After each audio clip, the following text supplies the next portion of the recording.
सनातन संस्कृति का प्रतीक भक्ति गीत चैनल। हर जगह उन्होंने कलुष देखा तो परेशान लगे।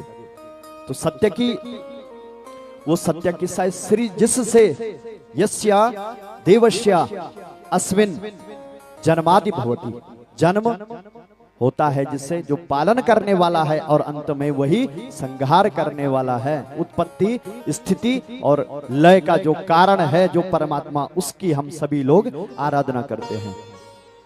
उसका कार्य कैसा है, उसके कार्य को देख करके अच्छे अच्छों को, जैसे जल में थल की भ्रांति और थल में जल की भ्रांति हो जाती है। ब्रह्मादि देवता भी जिसकी माया से मोहित होकर के उसको नहीं पहचान पाते, भगवान ब्रह्मा जी भी तो, उनके साथ भी तो ऐसा हुआ। चतुर्मुखी जो ब्रह्मा है उनके साथ भी तो ऐसा हुआ कि जब परमात्मा ने अपने बाल यौवन रूप में, बाल गोपाल के रूप में जब माया की लीला की, तो ब्रह्मा जी भी चकित हो गए कि ये कौन सा भगवान है कि जो ग्वाल बालों का जूठा खा रहा है। मति भ्रष्ट हो गई ब्रह्मा जी की भी, तो घूम गया ना, नहीं समझ पाए। तो क्या किया, ग्वाल बालों के सब का हरण कर लिया। तो जब उस परमात्मा की माया को उनके जो पुत्र हैं, क्योंकि भगवान की नाभि के कमल से ही तो ब्रह्मा जी की उत्पत्ति हुई है, तो भगवान के पुत्र ही तो हुए। जब वो उनकी माया को नहीं जान पाए तो हम और आप तो क्या हैं,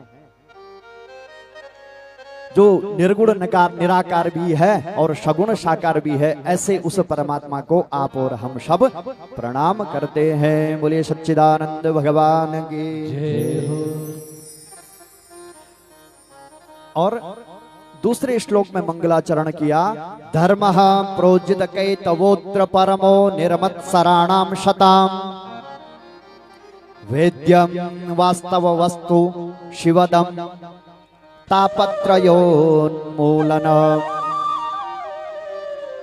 श्रीमद्भागवते महामुनिकृते किं वा परैरीश्वरे, सद्यो हृद्यवरुध्यते त्रिकृतिभिः श्रुश्रुस्तुभिस्तत्क्षणात्। धर्मः प्रोजित कैतवोत्र परमो निर्मत्सराणाम शताम। कैसा धर्म, कैसी भक्ति कैसी होनी चाहिए, निर्मत्सर, अहितुक्या, अप्रतिहता, जिसमें कुछ लेने और देने वाला व्यापार न हो, निष्काम भक्ति।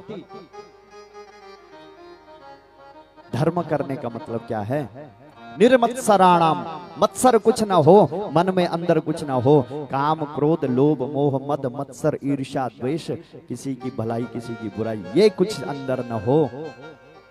तभी तो वो धर्म किसको बोलते हैं, धृ धारणे धातु से जो धारण किया जाए वह धर्म है, जिसको हम धारण करते हैं वो है धर्म। निर्मत्सराणाम शताम, मत्सर कुछ न हो अंदर। और जब हम ऐसा करेंगे तो शुश्रु शुभिस्तक्षणात्, वह परमात्मा जरूर हमारे जीवन में प्रकाश करेगा, हमारे हृदय में विराजमान होगा। ऐसे मंगलाचरण करते हुए फिर जो है श्रीमद् भागवत के बारे में बताया। भाग व और त, क्या है भागवत,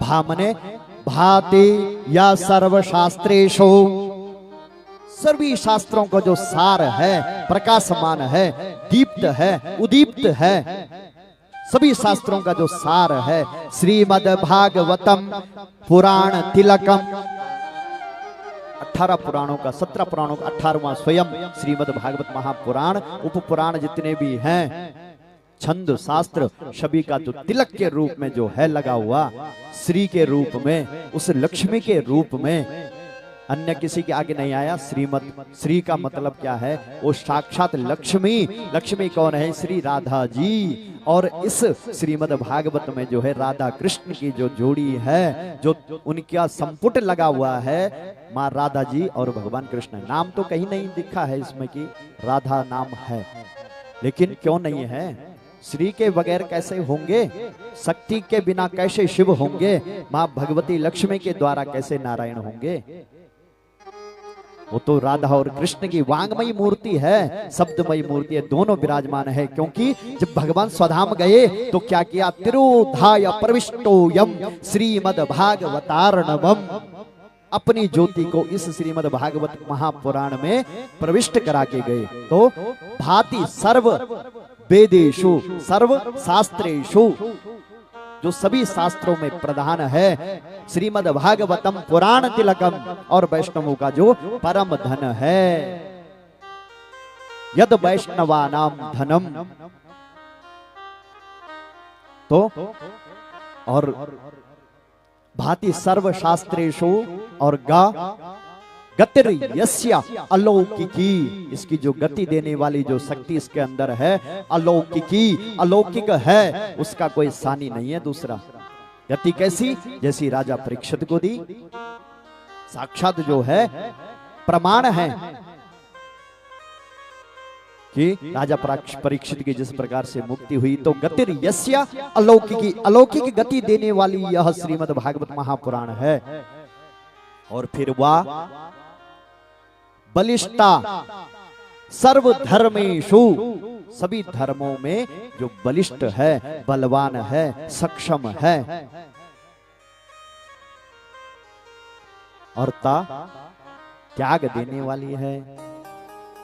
तस्मात् भागवतम विदुहु, इस श्रीमद भागवत महापुराण का यह लक्षण है, इसका जो है पुराणों का तिलक है, सभी शास्त्रों में सभी धर्मों में प्रधान है।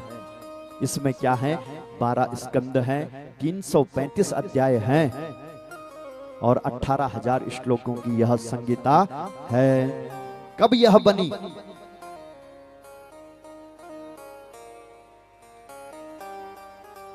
28वें द्वापर के अंत में वेद व्यास जी के द्वारा वो इसके रचयिता हैं। और अब देखो इसके वक्ता कौन है,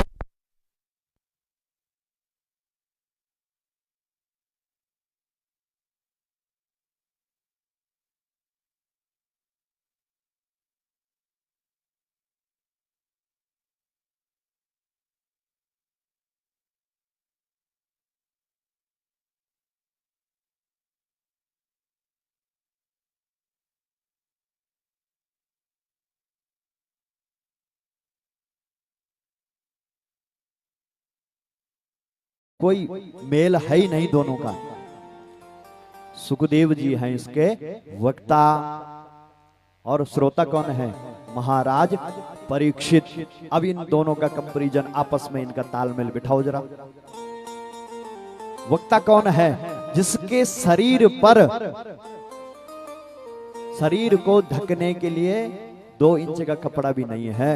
कौन है ऐसे, जिसके पास कुछ है ही नहीं, संत जिसको बोलते हैं। अवधूत वेशः, अपने ही लाभ में संतुष्ट हैं, जो निज लाभ तुष्ट। कौन, सुखदेव जी, जिसके पास कुछ है ही नहीं, एक लोटा भी नहीं है जल पीने के लिए, ऐसे सुखदेव जी इसके वक्ता हैं। और श्रोता, जो इस पूरी पृथ्वी पूरे धरा धाम का कौन है, चक्रवर्ती सम्राट है, इसके पास पूरी राजलक्ष्मी है। अब लगा लो अंदाजा, इसी से इन दोनों का कंपैरिजन करो कि श्रीमद् भागवत महापुराण कितना विलक्षण है। ये वक्ता कौन है, जिसके पास एक छोटा सा कपड़े का टुकड़ा भी नहीं है शरीर पे ढकने के लिए। और श्रोता, श्रोता जो सारी पृथ्वी का चक्रवर्ती सम्राट है। आज दोनों एक आमने सामने हैं, एक के पास सब कुछ है और एक के पास लोतू न दोतु, मर जाऊंगा। तो सुखदेव जी को गुस्सा आता है, थोड़ा सा हल्का सा। सतगुरुदेव भगवान है, बोलते हैं राजन, क्या क्या बोल रहे हो तुम तो राजन मरिष्येति पशु बुद्धि मिमाम जही। तीसरे श्लोक में बोला, निगम कल्पतरोर गलितम फलम शुकमुखादमृत द्रव संयुत पिबत भागवतम रसमालयम मुहुरहो रसिका भुवि भावुका। क्या बोला, निगमकल्पतरोर्गलितं फलं शुकमुखादमृतद्रवसंयुतं पिबत भागवतं रसमालयं मुहुरहो रसिका भुवि भावुकाः।